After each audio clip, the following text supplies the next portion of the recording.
So welcome to our first ever experimental podcast. We're Team Trifox. We're an Australian Smash 4 and now Ultimate team. We all play Smash. We're looking to make Smash content and videos coming up. We've made a few already. If you guys haven't seen them, check out our YouTube channel, Team Trifox. Um, Team Trifox currently consists of 5 core members. So we are, I guess, I'll start with me. I'm Atyeo, so I've been around Smash 4 player since the Brawl days. Um, so I started when Brawl first came out. I was living in Canberra at the time. There wasn't really much there, in fact, Canberra. So I used to go to Sydney a lot, integrated into Sydney. I ended up starting the Smash 4 scene in Canberra. It was pretty small, but it was a chill group of dudes. I think I quit in 2011. And then when Smash 4 came out, I picked that up day one, got back into it. So I've been playing for over 10 years. I've traveled to America. I was at the first Genesis. Yeah, I played all over, mostly a Fox main.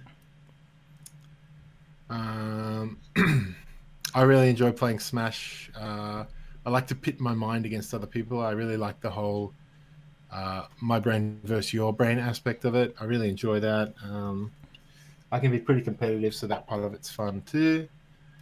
And yeah, I'm super keen for Smash Ultimate about to come out. So yeah, who's next? I guess I'll go next. So I'm Joey. I've been playing Smash for about 3 years now, not quite as long as Atyeo. Um, I main Sheik in Smash 4, but I secondary Fox, and I used to be a Mac main until I dropped him this year. Uh, I am very keen for Ultimate. I plan to play Wolf. I guess I haven't. When it comes to the Smash community, I guess I haven't done like what Luke has in starting a scene or anything. But uh, I guess I've what's the word? I guess I've just grown to be one of the more bigger personalities in the scene in terms of I run the stream for ACT and all that, and I guess I'm one person who likes to talk to everyone and all that. So I guess I'm just a out there kind of guy. So yeah, I guess that's like it for me, really. All right. So I'm Adeptus. I've been playing Smash 4 since the game came out, but I only started playing competitively a year and a half ago. I've not really done much within the scene. I'm still sort of one of the newer consistent players, but I have been making a lot of strides for improvement, even with Ultimate coming out, and I'm looking forward to making more of a splash in the new game. Hi, I'm Foxy. My other name is Fox is Openly Deceptive. That name came about when I was playing 64 a lot with my friends, and it was, I suppose, used to describe my playstyle, where I would consistently trick them into doing silly things that they really shouldn't have fallen for. So I've been playing Sync 64, but I only really joined the competitive scene in Brawl. I completely skipped out on Melee because I had no money, so I just played 64 the entire way through, and I still play it to this day. I joined Smash Bros because I was hoping to get a sort of leg up on the competition, being my brother and my friends. I would find some kind of cheap strategy or something like that. Little did I realize I would end up finding all of my cheap strategies myself and telling everyone else. And that's kind of where I started making my name on Smashboards. Um, and it was there that Luke actually found me and invited me to my first tournament, where I played Fox and got chain grabbed and immediately dropped him. I then started maining Toon Link and played him for the rest of Brawl. But then after that, I kind of disappeared. I haven't really played much competitively outside of a little bit in Smash 4, and I'm kind of always in the back of the scenes doing labbing and stuff. Cool. Yeah. Oh, Man, you just when you were just that chain grabbing comment, I had some Vietnam flashbacks. Oh, the chain grabbing, it was Yeah. awful. It was so bad. I guess. Oh, for me, I guess I also am like a labber and stuff, but less to an extent as Foxy. I did find some things in Smash 4, but I didn't have a platform to express it or like show it off. So now that Ultimate's coming out and TeamTrifox has started and I can stream and all that, look forward to more content. You won't have to invent an infinite that Let's all footage of it gets rediscovered a month down the track. let's not get into that one. And At least not and yet. the last member is Rose. Unfortunately, she couldn't be here today. also known as Rocky Hammer or Super Shark. Rocky Hammer, famous for her drawings of Pokemon store. She actually created the logo. So she's like the artist for the team, does a bunch of stuff. She joined the brawl scene back in the day. She was one of the small Canberra players. Never really took it too seriously, just sort of played it casually, but sort of has bounced in and out of the scene since then. You probably, if you go to like conventions like SmashCon and that kind of stuff, you probably see her around. She's like sells stuff at those. Yeah. She plays Mewtwo in Smash 4, and a little bit of Ike. Just a little backing to say who she plays. I don't think she knows who she's gonna play in Ultimate though yet. So We're yeah, not going to play it that much. But yeah. She said she's gonna try playing it for the first while, but she doesn't know how committed she can get because of her work and all that. So she just currently live in the Smash house though. yeah, Honestly, most people probably don't know who they're playing though. So yeah, true. Only a few people have like a character they like. Well, people say they're gonna main someone, but you know, it's you'll see what happens. I'm definitely maining Richter. Oh yeah. I knew that immediately. Means It was Wolf like- most likely. As soon as I saw the start of that trailer, and it was like, I saw someone walking towards a castle. That's when I knew. That's all I needed to know. Yeah, fair enough. As soon as in the second half of Smash 4, I was really liking Link. And I feel like he's got so many elements of a good character, but he's just so slow and like doesn't have much mobility. He's really not that good. As soon as they did the Everyone's Here trailer and I saw Young Link, I was like, oh, here we go. But I'm kind of feeling Snake a little bit at the moment. So that was my old Brawl main for most of it before I changed to Fox. I imagine Snake will probably be like really good, and then 6 months in, when the meta develops, people will abuse his disadvantage and he'll be really bad. But those 6 months, what a ride that'll be. Yeah. I'm looking for something fast, so probably stick with some Fox, and we'll check out some of the other faster characters, except for Sonic, because fuck that character. Yeah. Sonic Express. For me, Now Fox is yeah. looking sick. Yeah, for me, like my main plan is Wolf. If he's really if he's good, if he's like decent, I'll still main him. But I really wanted Wolf since because I played him a lot when I was casual in Brawl. Only characters I played were Kirby, Wolf, and Lucario. But then when I saw he wasn't in Smash 4, I originally wasn't going to play Fox because I wanted Wolf. And I was like, why would I play any other Star Fox character? But then Atyeo or Luke, my main training partner, was a Fox main, so like it just ended up being my second best character in the end. So yeah, that's why Wolf I'm really keen on. I feel like no matter who we play, all of us will have a pocket Fox at the very least. Oh yeah, for sure.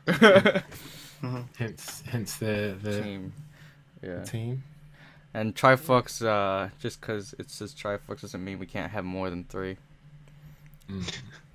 Just otherwise that's a really limited team. Because it's like, oh, there's the 3 people that have the 3 Triforce, but then on top of that, there's like 21 different links. Right. So, right.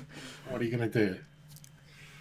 All right. So But yeah, so I'm pretty looking forward to Ultimate. Gameplay looks sick. It's So I feel like Smash 4 was like, oh, it's like halfway between Brawl and Melee, and now Smash 5, Smash Ultimate is like halfway between Smash 4 and Melee, so we just slowly creep back towards Melee, you know? Another step in that direction. And 'Cause Yeah. I had a brief stint with Melee, and it's so much fun, but the Oh, game's for so sure. old now. Yeah. It's just like, yeah. Like, I won't lie, if I started with Melee, I probably wouldn't have been playing Smash 4. Like, And I'm really hoping, like, obviously Smash 4 is probably just going to die overnight and everyone will Yeah. jump ship. oh yeah. But I'm really hoping that a bunch of old Melee players come back as well. I think some people, I saw like a bunch of people like that are interested in it, so I think that's possible. I think the And, general like- consensus on it is that a lot of Melee players will probably try it, but like most of them will probably move back Oh, to, yeah. to Melee. Well, we'll see what happens. Yeah. I mean, the Fox Melee Fox Shine is reputedly back in the game, but in with Ness now. So that looks pretty dumb. So yeah, Yeah. I can't wait. I can't wait to lose another major to Ness. Woohoo! But yeah, and I hope some like old Brawl legends come back too. I really want yeah. to see. I really want to see Shire come back. Although if he comes back and plays Marth, that's going to be a nightmare. Yeah. I guess like only time will tell. You know what I mean? Yeah, it should be sick. I'm hoping. I feel like Australia's sort of been maybe 5 to 10 years behind other countries in terms of esports. Mm. So in Smash 4, esports really started to pick up in America, sponsored players, etc., etc.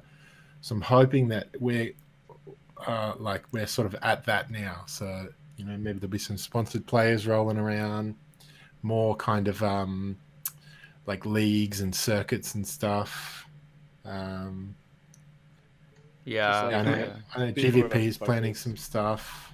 Yeah, It's always going to have that problem though, because we're just less dense as a population. Oh yeah, for sure. that's true. Where Bullet Train when, Yeah. I guess I guess this is a There you good go. time to like start talking about the plans for Team Trifox, or like what people can expect from us. So we'll probably be traveling to tournaments a lot, definitely in the first year. At some point, I'm going to try and like do a little, I don't really want to call it a tour, but just like hit every scene within a short gap. So maybe we'll try and organize that as a group. So you probably see us around. If you're in Australia, you'll see us around at some point at tournaments. Probably just- everyone except me. Let's be real. That's all right. We'll s- You'll be we'll s- our what's the word? The shadow. 1-800 dial a coach. Yeah. Can't wait to stall out sets in between games. right. Quick, what's the percentage for grab combos on Jigglypuff?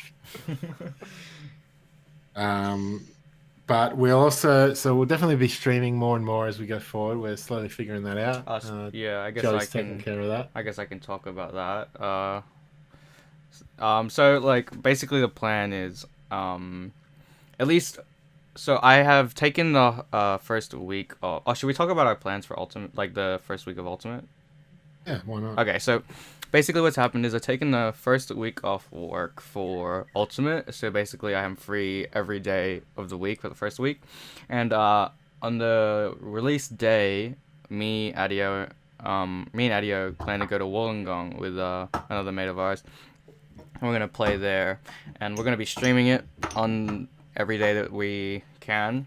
And basically lab out stuff, play the game, try to get a feel of what we can do, find out in the game, and then basically I'm just gonna be swimming at the beach. pretty much but basically from when we get back every day Team Trifox will be live with Ultimate, so look forward to that. I will be playing Ultimate every day and trying to figure out what I can find in terms of combos, maybe mechanics. One thing I really plan to work on is trying to find out, or trying to just like make as much use of the parry mechanic, and try and find out, try and become really good at parrying things, or find different setups with parrying, or the best times to parry, stuff like that. Whether it's better to parry or just take it and punish at a shield, stuff like that.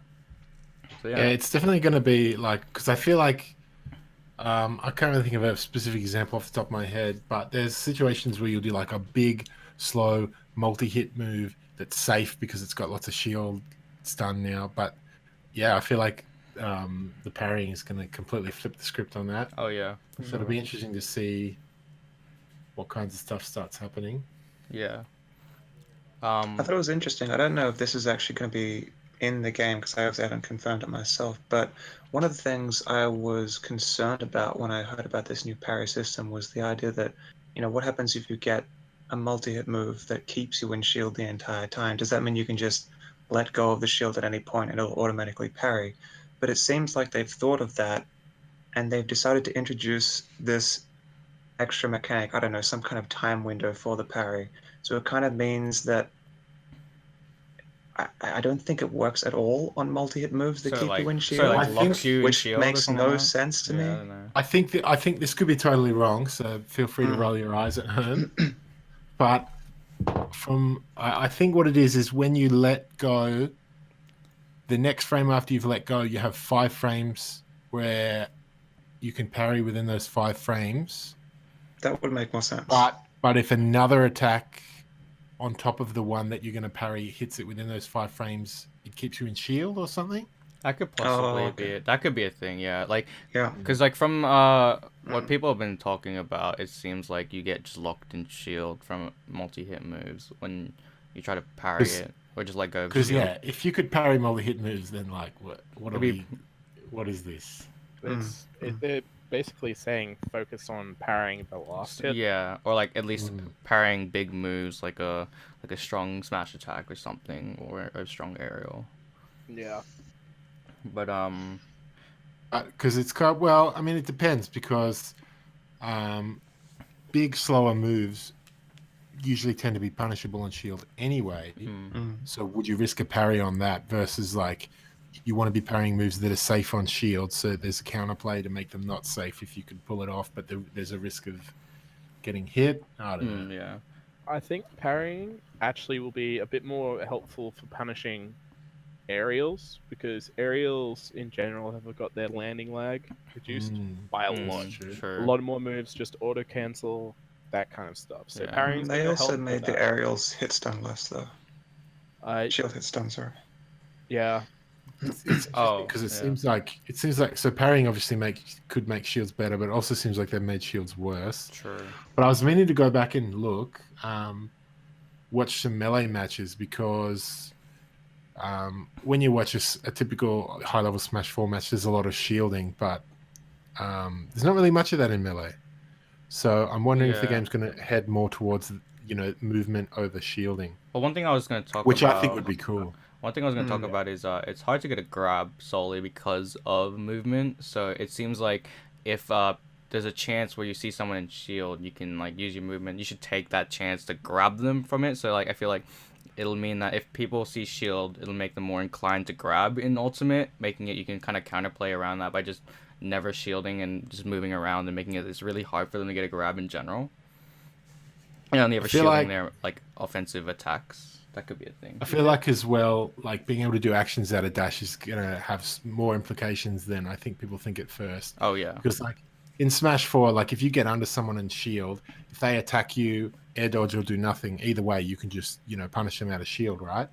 Whereas that might not be the case in Ultimate, but you can do things like, if someone's coming down from a 45-degree angle, in Smash 4, you might run up, shield their forward air, and then punish. But like if you were playing Snake in Ultimate, instead of running up shielding, you might run and do a running up tilt and just beat out the move. Sure. So I'm wondering if that kind of stuff is going to come into it more.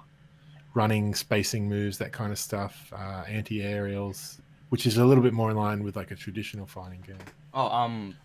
Before we continue, I think we should we talk about, before we continue talking about Ultimate, should we talk about that like little sub team you were thinking about putting together, Luke? Oh yeah. Well, like the thing where you go around states looking for people.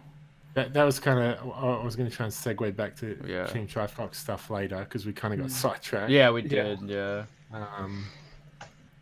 But yeah, so more stuff to expect from Team Trifox. So yeah, so release week. You can catch us we'll be at Gong on Friday. We'll be at Sydney on Sunday, and then the following week I'll be in Newcastle. So if you are currently residing in one of those three areas, hit us up. Come play Ultimate with us. As well as streaming, we're definitely going to start making more and more YouTube videos. We dabbled a little bit with Wacky Snap. My greatest regret is that was the best name we could come up with. Unfortunately, it's hard to come up with a name because you don't want to name it after yourself because everyone's like, "Oh." It took us so long to come up with Team Trifox. If you name it after yourself, you get situations like sashimi wiggling or something. Or like Chino stall or whatever it is, Chino stalls and like all the chic moves in Melee. I don't know, but so we'll be making more YouTube videos. I've been practicing some video coaching lately. I've gotten a lot of good feedback, so I might start doing more and more of that, but like putting it up publicly instead of privately. Make some tutorial videos like covering fundamentals and some just some interesting topics that I've sort of learned a bit about over 10 years that I don't see broached very often. And we're gonna so we're gonna travel around Australia a bit at first to different scenes, and I'm kind of looking to have like a sub team, which I'm going to call like the Fox Cubs. It's just kind of like, looking for maybe one or two players from each scene that sort of are new with potential, and we like take them in and coach them up a bit and like help that next generation get a foot in the door. I guess we should talk about like our goals and stuff, like for just like the next year or so in general. Like, I have a few short-term goals with regards to Ultimate in the coming year. I mostly want to try and make it to top level player in ACT, and then from there try and promote competition for mid-level players, because we've always had this sort of situation in ACT, from what I've seen, that there's like there are specific tiers in between players. So there's the PR players, and then there's this massive gap between them and the mid-level players, and then there's a massive gap between the mid-level players and our lower-level players.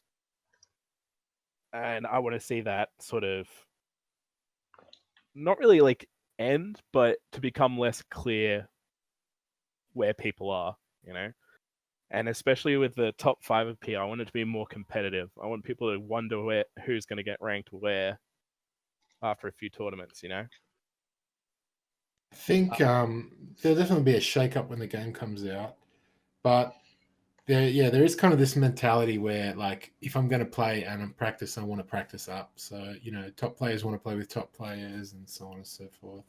Yeah, I think probably just focus on break that getting more people interested in playing at a higher level, Yeah, because you get like those people who like really want to play well, but then they're like really unsure about like how much time they want to put into the game or whether it's worth putting that much time into the game. I definitely know there are people who are just like, oh, I want to get good, but I just don't want to put that much time into it, so it's just not worth it for some people. But hopefully we can make it seem worth it, because I feel like it is if you love the game.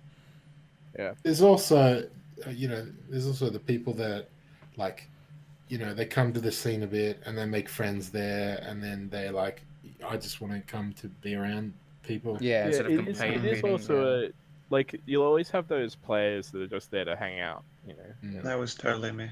People who like go into the tournaments, they go O2 and they don't care. They're just there to hang out and have fun. Right. But I'd like to see a bigger competitive mindset be adopted for more people. Yeah, for like the people who And- are like on the borderline of, oh, do I Yeah. want to compete or do I want to just hang out? Like, I'm not going to name names, but a lot of players in ACT have just sort of sat at their rank for a very long time, and they haven't really improved too much. Like, they work on some small specific tech so they can pull it out. They don't really improve their gameplay a lot, and I'd like to see that somewhat changed. I think that'll definitely pick up now. Like in my experience, that happens a lot near the end of a game. Like it's the fourth year of Smash 4. Lots of people have burnt out, Yeah. gotten bored. So I feel like definitely the first year there'll be that'll pick up heaps.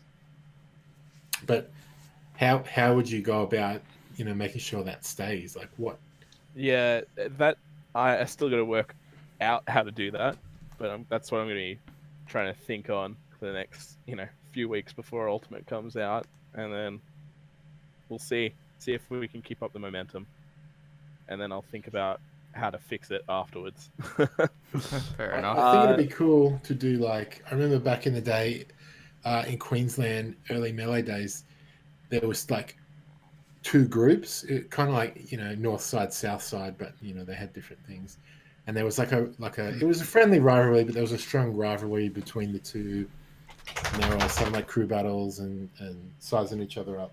So I feel like that kind of thing, if you do it right, can definitely get people fired up.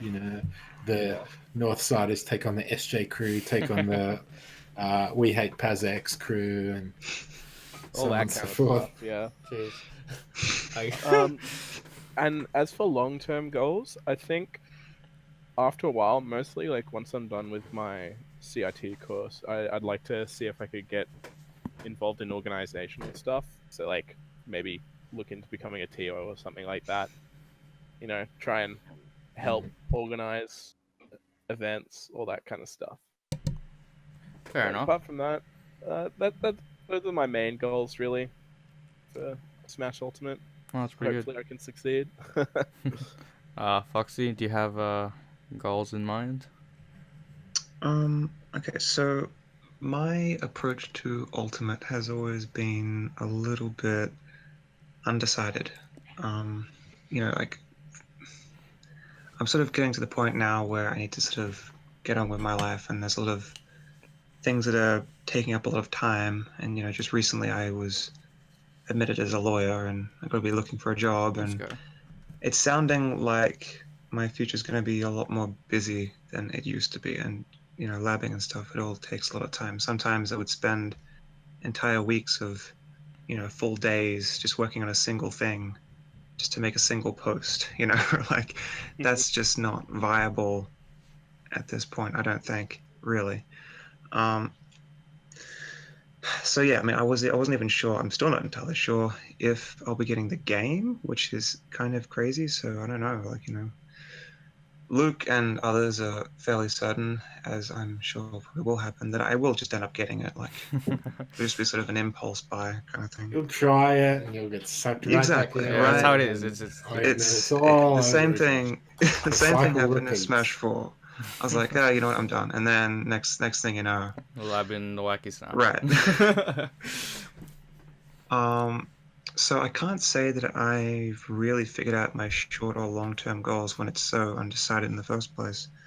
But I can only imagine it's going to be, a little bit more focused on what I can do and, what I enjoy doing. So, Right. probably less tournaments than in Smash 4, which is low enough as it was.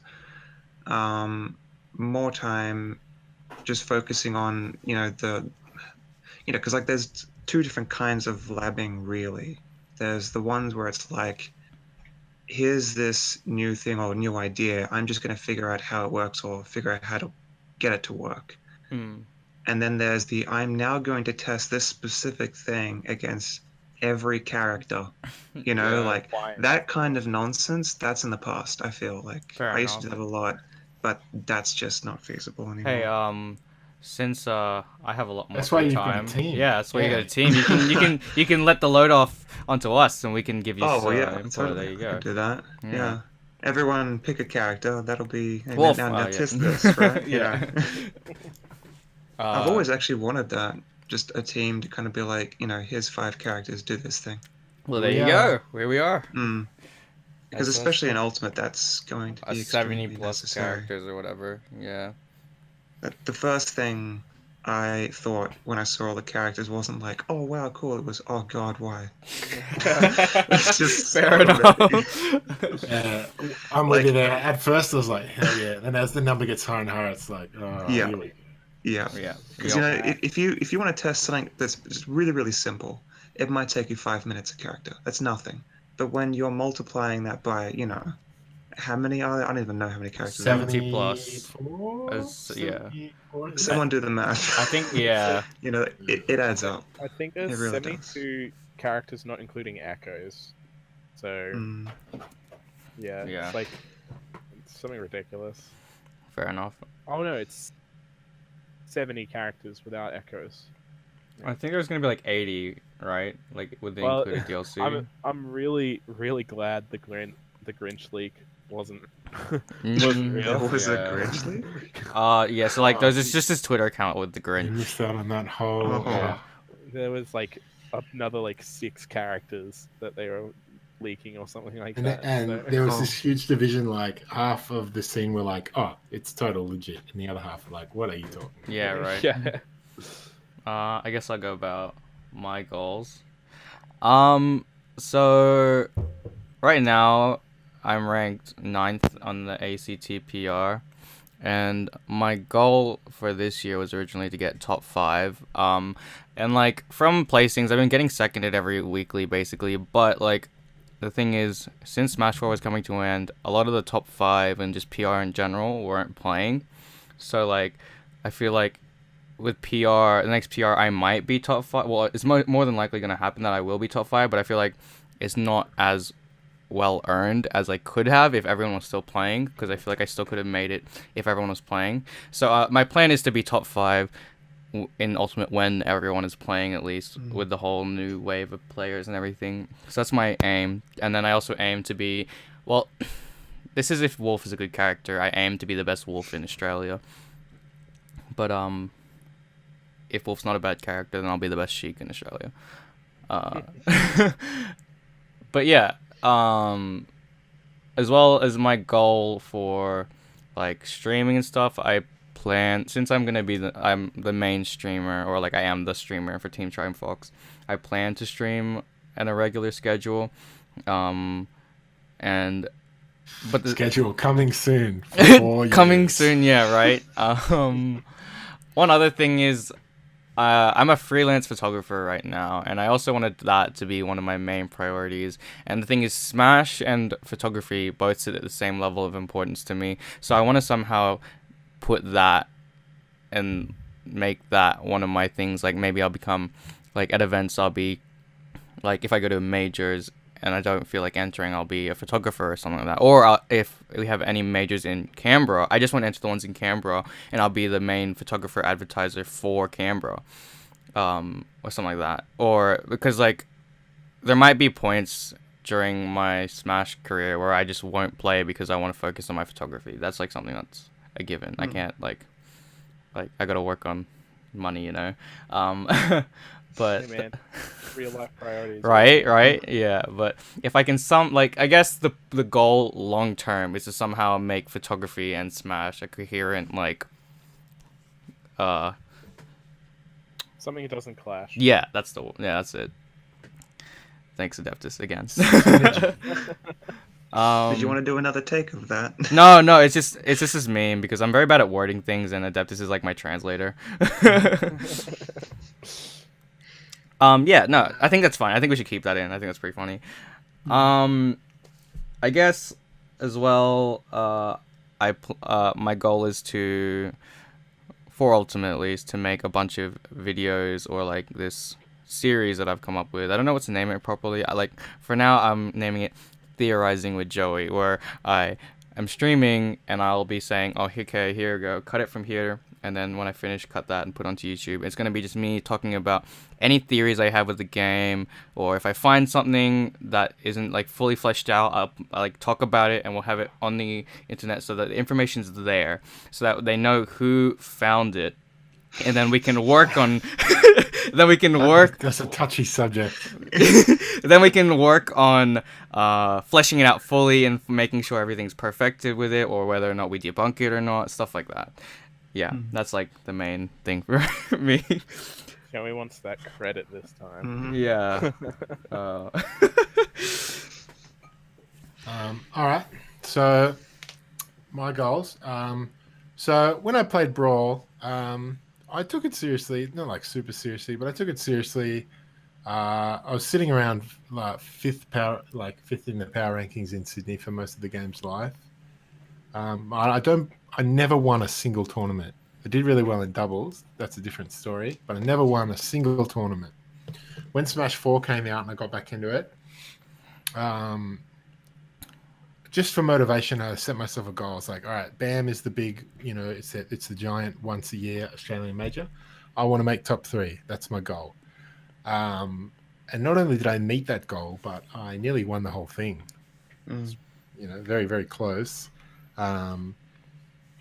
So just imagine like a player that's never won anything being like, oh, in 6 months, I'm going to like top 3, the biggest tournament in Australia.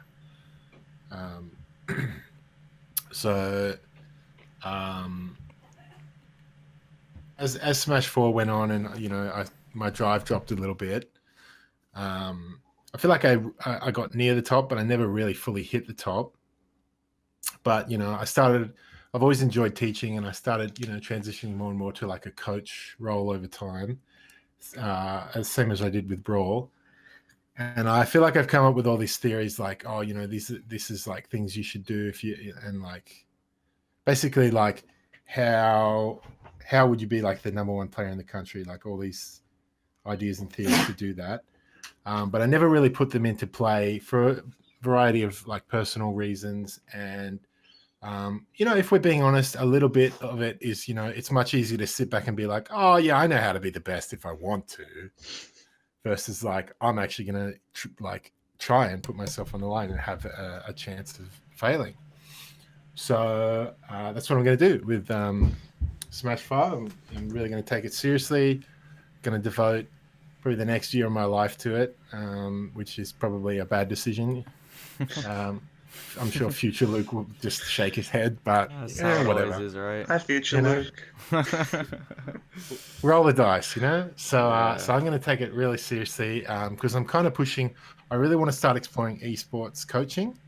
And I feel like a good way to pivot into that is to be a top player and hold the position for a while. So right, fair enough. So you can transition into it, yeah. Yeah, and more so, it's like imagine if it's like an esports team is they have like a job opening, like, hey, we're looking for a coach, right? Right. Who are you going to hire? The guy that rocks up and he's like, yeah, I got all these cool ideas, blah, blah, blah. Or the guy that rocks up and it's like, oh, isn't that guy like the best player, blah, blah, blah, blah. Right. Who are you going to hire, right? True. Yeah. So it's, to build a bit of street cred and whatnot. So, yeah, everyone that says, Atyeo is irrelevant, washed up Brawl player, we'll see. We'll see. I'm coming People at say you. that. Oh, probably don't say it out loud. Some people, there's a few, but you know who you are, people. But yeah, I definitely was washed in Smash 4 after a time. I really feel like my breaking moment, the moment where my spirit was shattered, was the wiggle jiggle. The wiggle jiggle. Should we explain that? I was never the same. I don't know if we should explain. Yeah, I don't know. I'll tell you a brief story. I want the long story. So I nearly won BAM 7, right? Like super close. So the next big major was in South Australia, and they announced the prize was like a sponsored trip to Evo or whatever. So it's like sick. All right. So I spent a whole month training every day with Scabe. And in retrospect, like a whole month is not very long. I should have definitely trained longer and harder. And really, what that resulted in was it just instead of making me amazing, it made Scape amazing. So. Rest in peace. But yeah, so I get to the tournament, and we drove from Canberra to Adelaide, so that's over 12 hours of driving, right? That's a whole story in itself. And you never realize it because we're always around mountains and stuff here, but there's a point on that road where everything is just flat as far as the eye can see, like the ocean. And it's so disconcerting, like what is going on? And it's impossible to hit kangaroos because you see them 5 minutes before you hit them. Like even going 110, it's like, yep, that guy's 5 minutes away that way.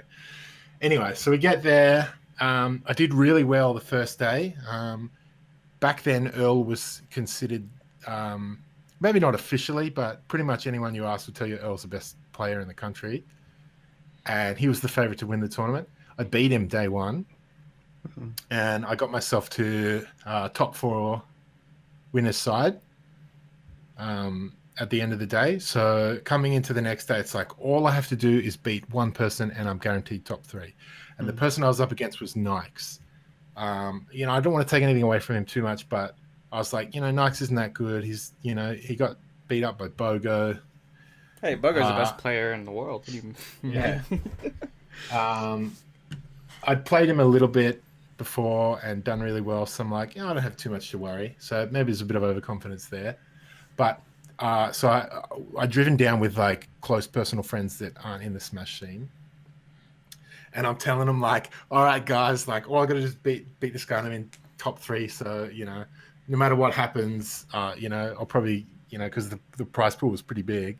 It's like, no matter what happens, we're in the money. So just start looking for like sick restaurants and we'll just go and spend all the prize money on like a sick dinner tonight. Look up something crazy and we're just going to go ham, right? So I'm playing Nikes and I mucked up a bit in the beginning of the set. But anyway, so I let it get to game 5, which was my mistake. But game 5, I'm kicking the crap out of him. No problem. I'm at like, it comes to last stock, but I'm at like 20% and he's like at 120 or whatever. So all I got to do is just, find that back air or up air and, sick. I'm in top 3. And he manages to get me off stage. And he goes for the run off forward air, right? Now, normally when you're off stage... Who is he playing? He's playing Yoshi. Oh, okay. Right, so normally when you get knocked off stage, you would double jump and then up B to the ledge, right? But I knew that he knew that. So, I went all the way down to the bottom and up B from like the bottom blast zone. So I dodged that and I got back on stage and I was like, whoo, that was scary, but we're good. And I was nearly in the middle of the stage, right? And somehow he, from the ledge, got the Yoshi egg from like the middle of the stage. Neutral B, egg lay. All of a sudden I'm off stage and no one had figured out how to optimally mash back then. Yeah. So I'm pushing buttons, but it's like, and then I just die instantly at 20%. The wiggle jiggle. And because no one had figured out how to mash for a while, it was like, that was impossible to escape because of Fox's fall speed. And I just remember he went nuts. If you watch the VOD, right, he stands up, he has like a crazy tantrum, his chair goes flying. What the fuck? And I'm just sitting there like, well, this sucks. I remember it was like, I felt like I was gonna vomit, like just like the disappointment of like, how did I let that happen? So he has this crazy whatever. And then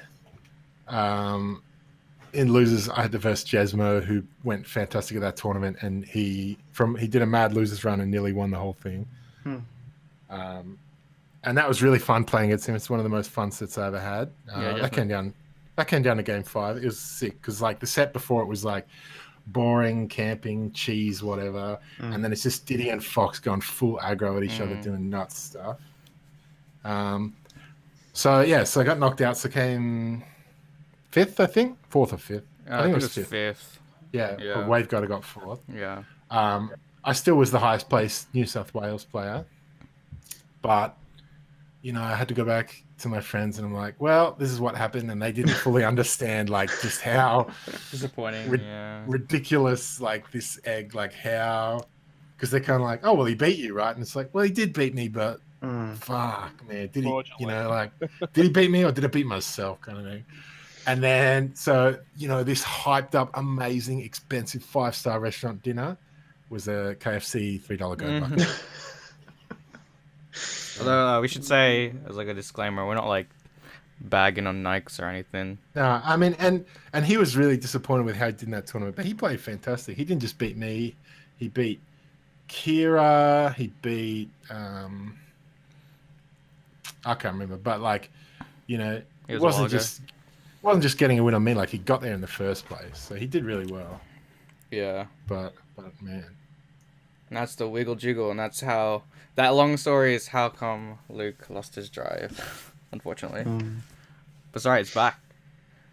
It's back in Ultimate. That broke me. Yeah, that was the beginning of the end of the decline. Unfortunately.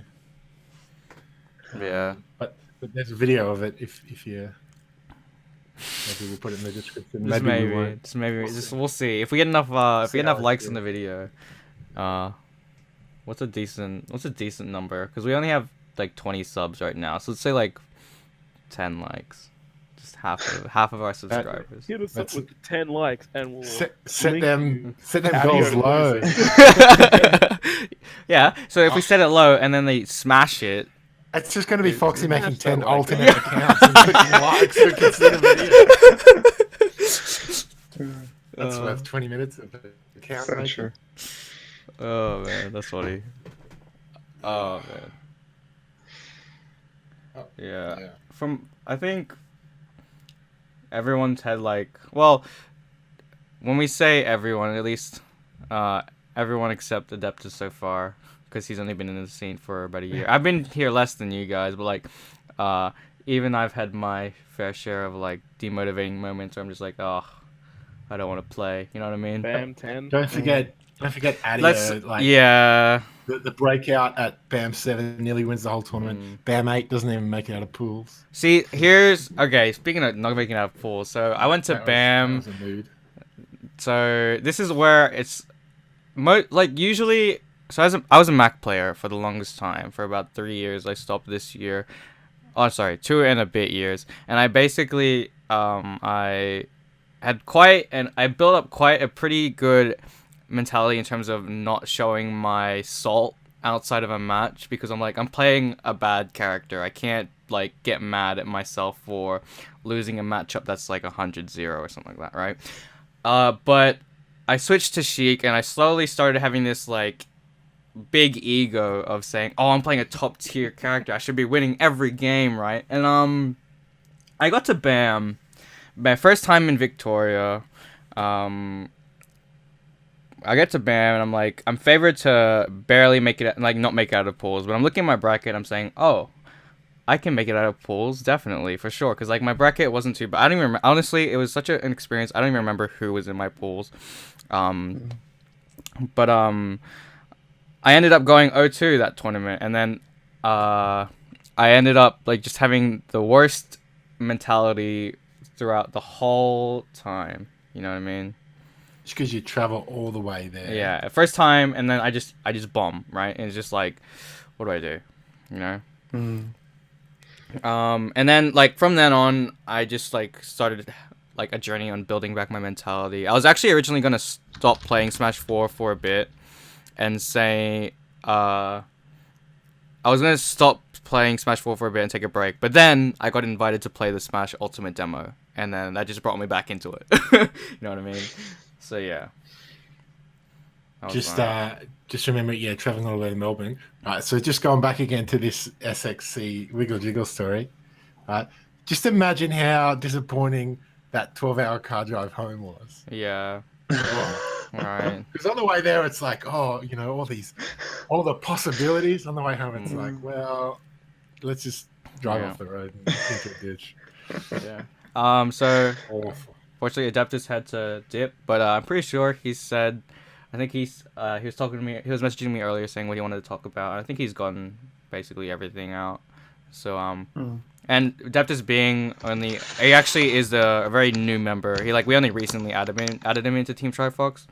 We just been wanting. We had our eye on him for a while. Yeah, we've had our eye on him for a while, but we only just recently added him, so he didn't have as much of an idea of what he wanted to do in TeamTrifox yet. Besides that whole helping the scene, bridge the gap between top players and mid-level players and stuff like that. So I guess we should just talk about Ultimate for a bit to end it off. Like our thoughts and all that.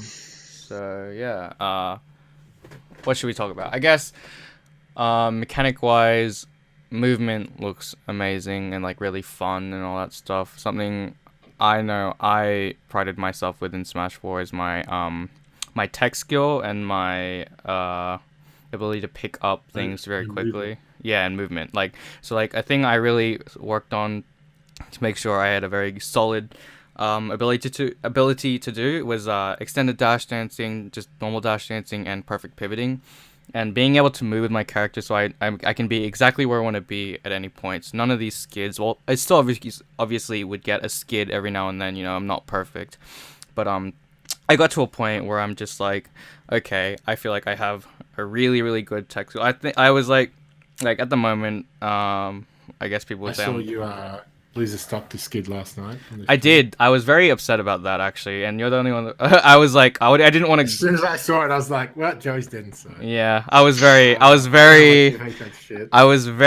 upset that I died to a skid. But yeah, it was just like I pride myself in being one of the more technical players, if not the most technical player for Canberra in Smash 4. And given that, it's not really needed to be super technical in Smash 4, but I felt like it was something I wanted to do, and it felt really nice as a person who is very I pick up stuff very quickly in terms of hand dexterity and all that stuff, you know. So yeah, it's interesting because Smash 5, it looks like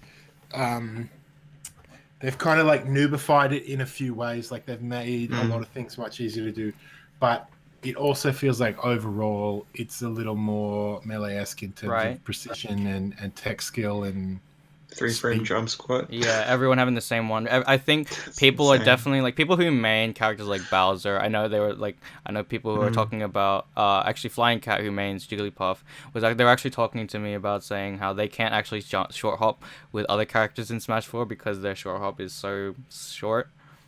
Sorry, their jump squat is so short, and it's just like, yeah, that's a bit unfortunate. Yeah, we played Melee Fox, so we're good. Yeah, right. But it's like, I feel like if you look at Cloud's movement, he doesn't need to extend the dash dance. His Foxtrot is basically his extended dash dance. It's that good. So I feel like it's a mix of Cloud's Foxtrot mixed in with melee dash dancing. So it's just a little bit better version of Cloud's movement in Smash 4. I just like if there was a way, because you know in Melee you dash dancing, but you can also run forward, wave dash back. True. If there was a way to functionally do that in this game, oh man. Would you guys see that like Ice Climbers, like their wave dash per se actually looks kind of okay? Oh, that's right, you can wave land. I completely forgot about that. But yeah, I don't know. We'll have to muck around and see what comes out. From a Smash 4 perspective, you look at what some of these characters are doing, and it's just like, why is everyone so broken? Right? Like, how is this going to work? Yeah, it's like, what happens when you put an unstoppable force against an unstoppable force, and then make them extremely fast? Remember, right? Let's not forget vectoring and day one Smash 4 Diddy. Oh, that's true. All that. Yeah. So it'll be tweaked a little bit. It's crazy though, because like it looks like every character has a way to get a decent kill off, or at least have like really bullshit like combos or neutral game or something like that. Like Young Link, his arrows look nuts. His combos coming out looking insane. You can combo out of arrows them. Look legitimately like one of the best projectiles out there. It's insane. I remember someone was telling me, like someone who played the demo with all the characters in it, when they played DDD versus Young Link, it's just impossible for DDD to actually do anything at all. And we still didn't get short hop double laser back with Fox. Yeah, no, it's a bit lame. If that was in the game, you already know I'm gonna be spamming that. But yeah. What else is there that's like very interesting? I don't know how much you look on. It's definitely faster. Yeah. Like, and I feel like, if you were to play Smash 4 and then just increase the speed by 1.25 or something, Oh yeah. that already is going to make it more technical and blah, blah, Mm. blah, blah, blah, all that stuff. Mm. It might not look at it first, but yeah, I feel like the game speed's way faster. And I think that's ultimately a good change. Yeah. I don't know how much How do you you. think Sorry, you go, Foxy. I was just gonna say, like, how do you think the speed compares to melee? Oh, Just eyeballing I it. think it's slower for sure. It's slower, definitely. But Be- remember, you'll be comparing unoptimized day one Smash 5 to 15 years of optimizing speed and movement in melee. Well, the thing is, the one reason, well, at least in my opinion, that melee is so fast is because you have full control over your character. The amount of control you have and how precise you can be, frame by frame, pixel by pixel, is what makes melee super fast per se. Like you see, anyone who understands how to move in that can make it look faster than it actually is. Like you see Leffen or like who else is fat? Like I think for a bit like Mewtwo King. He Ultra speed. right. He like certain people can make the game look a lot faster than it actually is, and that's just because melee itself has so much control over the character. Well, in Smash Ultimate, I feel like we're gonna have more control, but I don't think we're gonna get the speeds up as fast as melee, unless someone finds something, that we can't see straight from the get-go. Yeah, the next month will be quite interesting. Yeah. I don't know how much you look on Twitter at all, Foxy, if you even have Twitter. No, I don't have Twitter. There's been so much footage of Ultimate where people are showing like Doc's pills have a set knockback, and it's sort of high knockback, so you can actually get pills into setups where you can like pill and to up B kill or down air kill or forward air kill, and Doc's down air looks really really good at the moment. What about regular link falling first hit forward air to guaranteed up B? Yeah, stuff like that. There's so much stuff that people have found already, and I'm just like, man, when the game's fully released, it's just like we're gonna have so many people finding things. I feel like the metagame is gonna progress quite quickly. Like it's nerfed. Oh, for sure. Like apparently there's gonna be a day one patch. I think it's a rumor. I'm not sure if that's confirmed or not. Oh, it's likely. Yeah. There's like the whole air dodge mechanic. Let's talk about that actually. What are your thoughts on that?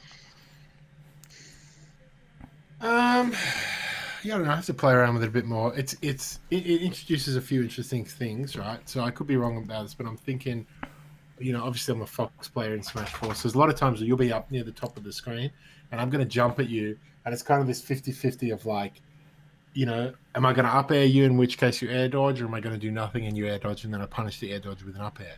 It sets up this annoying vortex, and it makes it really hard to not get up aired, right? Right. But in the new game, if Fox is about to up air you and then you do a directional air dodge to the left or right, not only can you dodge the 50-50, but now you're off to the side.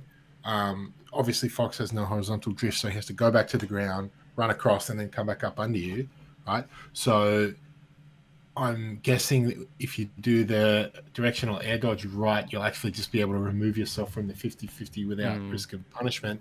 In a similar way that like Ness and Mewtwo and Lucas with their nonsense air dodge mechanics can get out of those sort of things that no other character could. Yeah, true. So the heavy in Smash 4, there's like pretty much no matter what character you play, if you are below someone, they're in mad disadvantage, and there's lots of vortex stuff. I'm wondering if directional air dodge will mitigate that significantly. I feel like for some characters that don't have good horizontal, it definitely will. I think it also matters. Depends on the lag from the air dodge as well. I'm pretty sure it's near the top of the screen. You could probably Right, act out before you hit the ground and stuff yeah. like that. Yeah, probably. I mean, the first thing I then- thought when I saw it was they kind of drift way too far. You know, like Right. the directional air dodges. Mm. It was just surprising that they would, I don't know, program it that way. Right. It's because like in But then I Melee. was like, yeah, it's whatever, you know, because I'm Yeah. going to play a Belmont, so I'll just use forward arrow, back arrow, and hit Fair them enough. anyway. You know, Yeah. like, good luck with that. It's true. Yeah, it's definitely like a contrast because like in Melee, after you air dodge, you kind of just fall straight Yeah, down, right? Exactly. Yeah. So it was Yeah. really odd to look at. It's hard to tell how that's going to play out, Mm. but it is a good so Fox is probably a good example because, you know, his airspeed isn't that good, so that kind of vortex situation you're talking about, obviously it's going to sort of hurt him. Mm. But yeah, no, I don't know. you We'll know, see. but maybe he'll be developed to play a different way to play around that. Oh, true. Mm. Yeah, because like I feel like everyone's gonna try out the characters that they're playing as like they're gonna try to play them like Smash 4, obviously, because that's what they've been playing. So until people find out what the meta is or like what the optimal way to play is, it's gonna be a bit in the air. I've also seen that. So in Brawl, in Smash 4, if you air dodge into the ground, you get mad lag. That wasn't really a thing in Brawl. So Brawl used to have this thing called SHAD, like short hop air dodge. So you would approach somebody by running at them and doing a short hop air dodge through their attack and landing next to them to punish. That looks like it's back. You still have from what I've seen, you still get a little bit of landing lag, but it doesn't look like very much at all. It might be less than the move that you've dodged. So that could be back. So that could. Well, I have a bunch of theories and interesting. stuff like that, and that's with a neutral air dodge. Yeah. So you run, you jump, you do a neutral air dodge, carries you through. Well, yeah. One thing also, there are a bunch of videos I want to make on theories, but I won't make them until I get the game. But there is something I do want to say beforehand, so I can at least con this and say like, oh, I found this first. But so there's no ledge dashing, and there's no proper wave landing, right? Like you can wave land, but it's like laggy. You can ledge dash, but it's laggy, right? But one thing I'm thinking of, if you jump from ledge and you can act pretty quickly out of ledge, right? In Smash 4 it was like after 3 frames, I believe, or something like that, you can input I think they made it so you could just act immediate out of a ledge jump now, something weird like that. Something like that. But if you can act really quickly, you could probably air dodge through the person. If they're standing close to the ledge, you could just like jump and then air dodge like sideways, right? And then go through the person. And if they try to do a move to cover you, if they see the jumping animation, like, oh, I'm going to cover and jump, then they see you air dodging towards and like, oh crap, I might have missed my punish. Or you could jump and then air dodge immediately straight down as a little like, oh, I look like I'm jumping. Oh wait, nope, I'm on the ground already. Something like that. Like using air dodge as from jump from ledge as a mix-up. You could probably do it from let go jump from ledge, but you might risk dying from the air dodge if you don't make it onto the stage. So I feel like jumping from the ledge and then air dodging would be the safest thing. It's like with in Smash 4, Mewtwo's would jump from ledge and then they would double jump cancel their neutral B into a shield or like a roll or a grab or something like that, and that would mess up people quite a lot because they like see this animation, it's like, oh, that looks like a jump from ledge, but then they don't know what's happening because there's something on the ground getting punished or something like that. So I feel like something like that could evolve in the meta game. I'm conning that, just saying. Probably should have read more closely, but the other day I was reading something about the fact that they changed the buffering system. Oh right, Luke sent me that thread. Yeah, I read it. It kind of went over my head a bit, but the idea, as far as I can make out, just from a brief scan, is just kind of like they made everything work like Shield worked. So it's just you hold it, and then it comes out. Yeah. I did just see a tweet just before Joey sent me something before we started recording this, where if you hold the R button when you get thrown or something like that, when you hit the ground, it'll automatically tech, like it saved that input. No way. Yeah. So the guy's holding R, he gets picked up, thrown, and he auto techs when he lands on the ground. Apparently, it only works. Apparently, it only works if you're thrown, and it only works on the ground. So it won't be like automatic wall techs. So it's not as bad, I don't think, but it's still. If it were wall techs, it's like the throw inflict match 6 win. Sorry. Did the throw inflict hit stun? Yeah. Because you know how you're in tumble and you can't. I mean hit lag. Hit lag is what I was after. It seemed to do it with every throw they tested.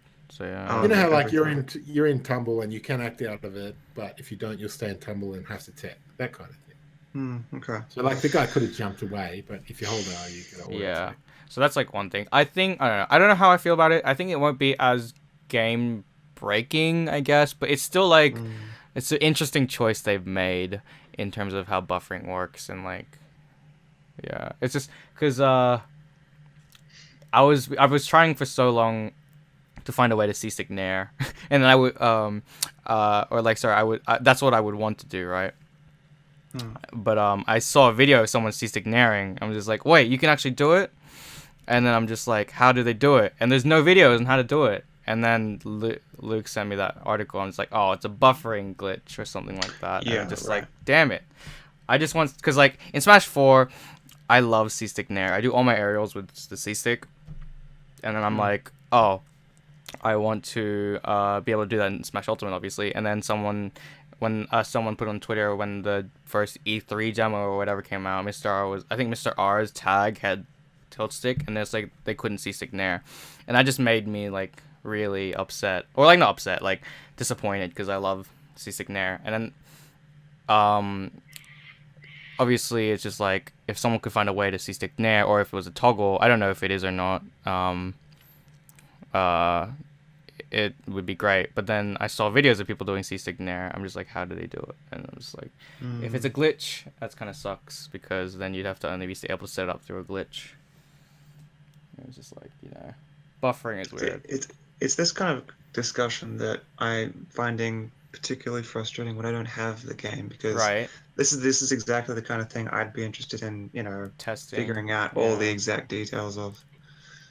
So until then, it's just like, oh, I guess I read something, and it's like, can I even trust what they're saying? I don't know. Man. Like, Yeah. Right. 7 more sleeps, man. 7 more. Oh wait, what's the 7 day? more Yeah, sleeps. we're almost there. We're very close. It's just like, oh man, it's so much I want to test, and it's just like I have to wait. But then, of course, there are the people who are already testing this stuff with the leak and all that. You know what I mean? And it's just like, man, people are gonna get so ahead. But I guess that's just competition, right? So everyone's getting mad about this leak, and they're all jumping up on their high horse. But it's just like, Who cares? just look at it this way: Nintendo released a closed beta so they could get testing done. Right? Well, I think it started in Mexico. So Nintendo of Mexico. They got the first closed beta so that they could do some bug testing for the game. So they already found that Olimar thing where it like sticks to Corin's foot. Oh yeah, I saw that.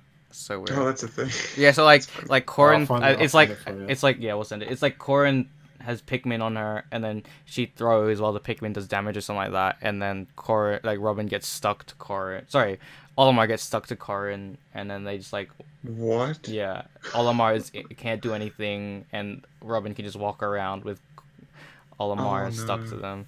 It's like, what was that glitch with Mewtwo? With that there was like a glitch with Mewtwo back when people. So there's a glitch when there's no customs for any of the DLC characters in Smash 4, but there was this glitch where you could activate per se customs for Mewtwo, but when you would do a move, it would just like you would use confusion, and it would keep them stuck to you, and you could do as much damage as you want from them, and then like there's a way to like undo that as well. So it was like super glitchy and broken, and like that looks exactly like that. I'm pretty sure EA used that to like set a world record that was then unbeatable. Right? Yeah. Oh, I remember that. Yeah. I remember that. Yeah. That was so cool. Yeah. EA. Cheeky. What a guy. Yeah. No. That's, Oh, you linked it. Let me have a look. Yeah. Let's have a. People can't see this, but Foxy's looking at it right now. Yeah. All this stuff will get patched out. What the hell? Right. Day one vectoring. Oh no. Yeah, you can like see the Pikmin That's like amazing. do something as she throws or whatever. Yeah. Look and watch it again. Look at the purple one just freaking out. Like, Yeah, what do I do? It's pretty insane. But yeah, it's interesting to say the least. Yeah, no, I was just gonna say, pretty sure there's gonna be a day one patch. Just looking at that. Day one or week one. Or... Yeah, for sure. What other mechanics and stuff like that are really interesting about the game? I think just the running mechanic, running into anything mechanic is really dope. I wonder if you could like use something with momentum to find like a way to perfect pivot out of that, because like perfect pivot's not in the game, and that was something I like. Another thing in the game that I like in Smash 4 that's not in Ultimate, but I think maybe someone could find a way to use the momentum of like turning around while running to find a perfect pivot or something like that. I don't know.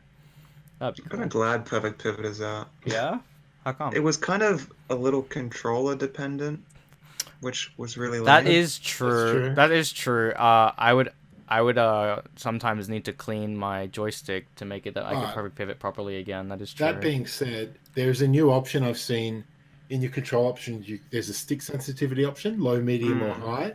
I feel like it's not perfect, but I feel like that's one way of dealing with slight differences in controllers. That's true. I'm always happy to see just extra options in general, even if I don't personally use them. I'm just glad they're there because it's like, why not? Yeah, more like quality of Especially life with options and stuff like that. Nintendo's track record. Did you know Mario Kart 8 doesn't have an options menu? Wait, what? What?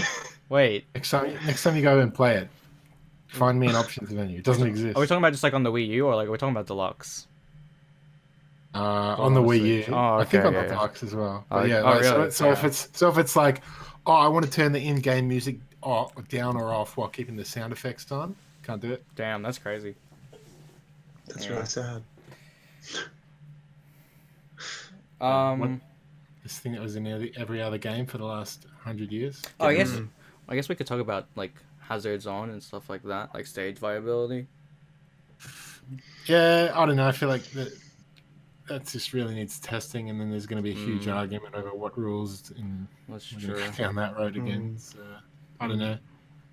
Oh yeah, since Foxy hasn't seen it, there's this whole ban Lilat argument happening again because so there was this clip of Kirby doing an upbeat on hazard. So hazards off Lilat doesn't tilt, right? So it's just stable. It's frozen there. So then there's a clip of Kirby trying to upbeat to the ledge, goes up and then down, and then when it comes down, he just touches a ledge, but then he just falls. He just keeps going. He just misses. Like he's clearly at a point where any other stage he would snap to it, and he just kept falling. So people are like, "Oh, this is something that's ban-worthy now." Everyone's saying Lilat's over, Lilat's dead, and a lot of the TOs at first guy made a follow-up tweet proving that he wasn't holding down as well. Yeah, he was like, but then.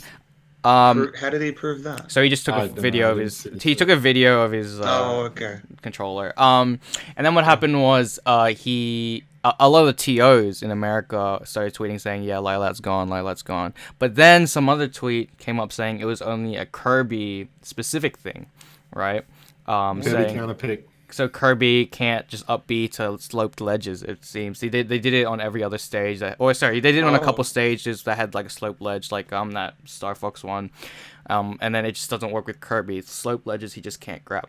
So people are saying, "Oh, Lilat." Yeah, it's like saying like, "Too bad, Kirby. Lilat's back. He's fine." They're saying it's Lilat's okay, but then someone Kirby else sacrificed recovery to save us from Lilat, right? And that in his face, right? And then someone else found a video of Ike up being under the stage, and then the slope he goes up, but then he like gets pushed really far away from the stage after he goes up, and then just can't get anywhere near it. And then people have shown video of making sure that he's not holding away when he up Bs and stuff like that. It's just that Ike, when he goes up, normally he would either on Lilat. In Smash 4, he would either go up and grab the ledge or go up and just like stay underneath the ledge. But this one, he goes up and then he slides far away from ledge. It's like he gets pushed away because of the slope of the ledge, and then just can't make it back. I remember in Brawl on the Yoshi's Island level, whichever one it was, Yoshi's Story Island, whatever, that had the sloped ledges.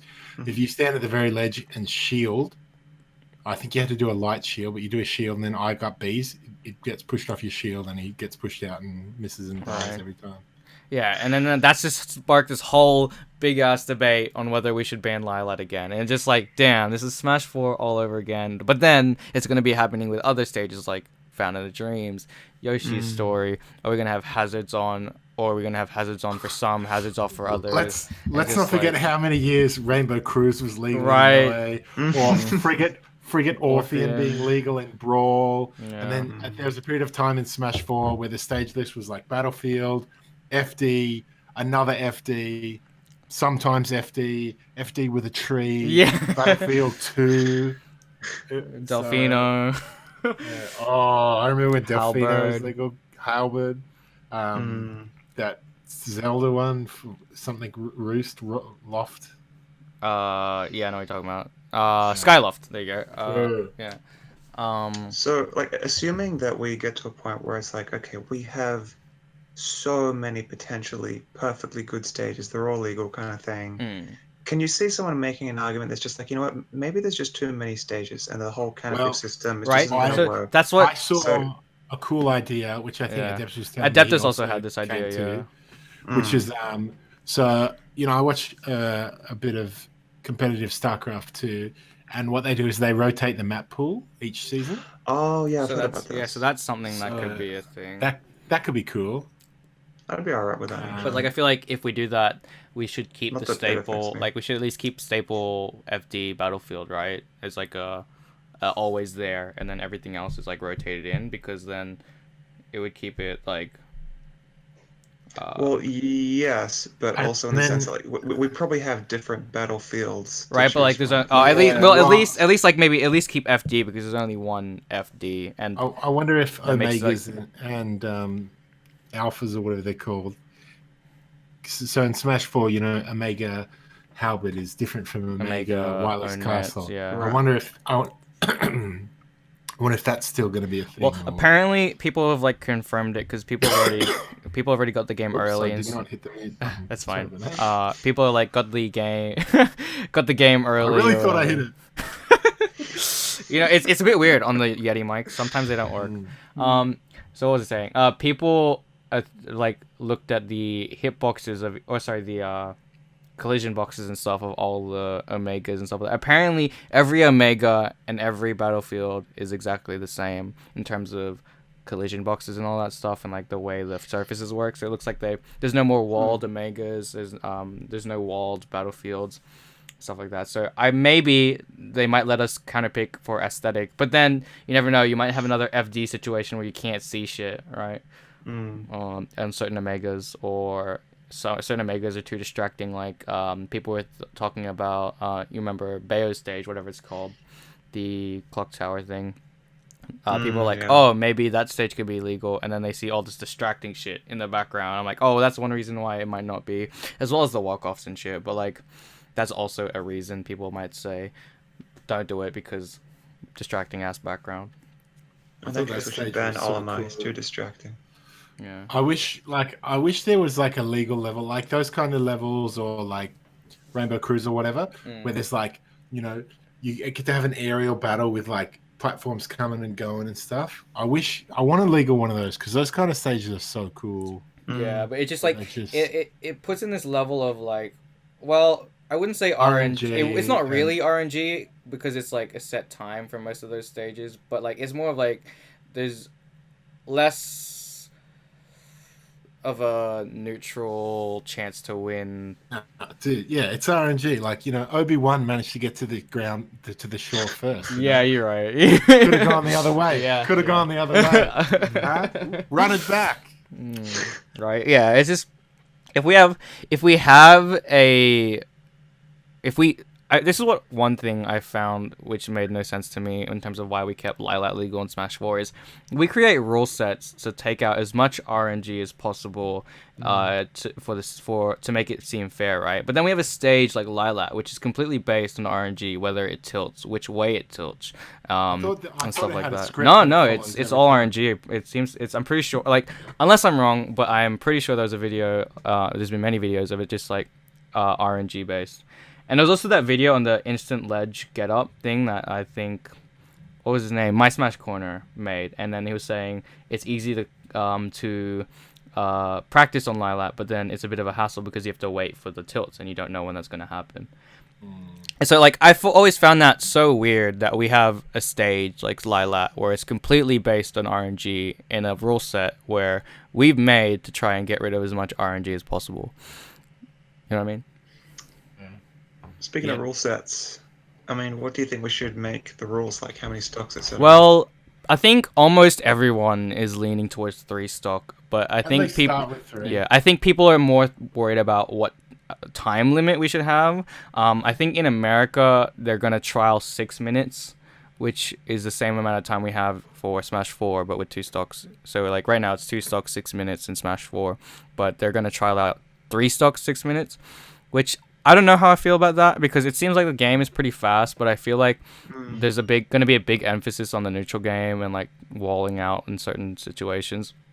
So like, it's from what I've seen, you know, some of these characters can just destroy other characters. Yeah. It's just like, is 4 stocks even that crazy? Yeah, that's what I'm thinking as well. And we're also thinking about time limit. Some people are saying, "Oh, but what if people play too lame?" Because it seems like there are ways to just wall out other characters, like the DDD Young Link matchup I was talking about. You could just time them out with 6 minutes. And is 6 minutes too short or is it too long? There's like so many different variables we got to find out. And I think 3 stocks 6 minutes is a pretty okay starter, but I feel like 7 minutes wouldn't be too bad either. Yeah, I don't know. Faster is better, right? Like, yeah, of course, it's for like everything. You go to like a Tekken tournament and you're like, wow, that took 2 hours. You go to a Smash tournament and you're like, that took the whole day. 2 weeks. Right? Like, yeah. Nah, for sure. It's like I'll tell you, it'll like, be... Sorry, you go. Yeah. I was gonna say, like, we really need to get our hands on the game and muck around before we really start thinking of rules. Yeah. But I was gonna say one thing I'm really looking forward to is the training mode with like the grid with distances. Oh yeah. I dabbled for a little bit in Street Fighter 4, and like their training mode has that, and all the pro players are like, yeah, like this just teaches you spacing. Nice. Like so good. So having that, I think, is really going to help people tighten up their game. Yeah, it seems like so I'm looking forward to that kind of stuff. Yeah, people like messing around with like, cause there's like the whole, it shows the blast ends and stuff like that, which is pretty cool. Oh, actually, one thing that's interesting, I was looking at a video of the training stage, and it shows the blast zone size for Battlefield as well as FD, but the thing is, Town and City apparently has a bigger blast zone now than Battlefield. So I don't know why that's not in it. So yeah. Ultimate, in general, I feel like it's definitely going to be a step up of a game than Smash 4 will be. Although, I will admit, Smash 4 was very fun. And I'm like, I don't think Smash 4 is a bad game. I just feel like... competitively, though, I feel like it was definitely better in terms of viability of characters than Melee and Brawl. For sure, Brawl. But I think, in general, with Ultimate, I feel like they're taking a step in the right direction on how they... how Nintendo, one step, yeah, right? How Nintendo want to approach the competitive side of Smash, right? Because it felt like Smash 4, and besides like competitive viability of characters, it felt like it was more catered towards casuals with the whole customs and like the whole like special Smash and like the whole replayability for casual mode. You know what I mean? Or for casual players. We'll just chalk it down to an interesting experiment. Yeah.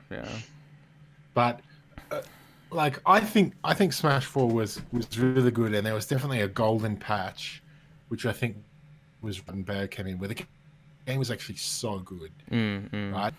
Yeah. So like they introduced Cloud, then they introduced Bayo, and it's just like, what is this? You know, what am I playing? And you know, people will argue about Bayo as a whole can of worms, but then they stopped patching the game, right? If they'd kept patching it, fixed up Bayo, I reckon it would have been strong. It wouldn't have had its decline and drop off. It's obvious now the reason they stopped patching it is because they're like, all right, to make a new game, Smash 5, let's go. Right, yeah. So I feel like the only reason why Smash 4 kind of stagnated and became what it did and sort of went out with a whimper was just because they stopped doing the things they were doing to make the next Smash game. Yeah. So yeah. I They stopped think at the wrong time. Yeah. But with yeah. that in mind, I feel like it was a really good game until. Yeah. But, All right.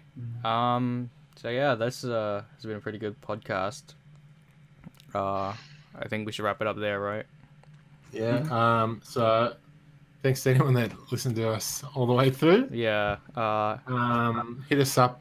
So we're TeamTrifox. Hit us up on Twitch, We'll Twitter, have YouTube. We'll have all our links in the It'll all be in the descriptions as description. well. It'll probably on screen in the graphic that I'm gonna make for it. And as well, remember 10 likes and we show the wiggle jiggle. See you guys. See ya. See ya. Take it Catch you later. easy.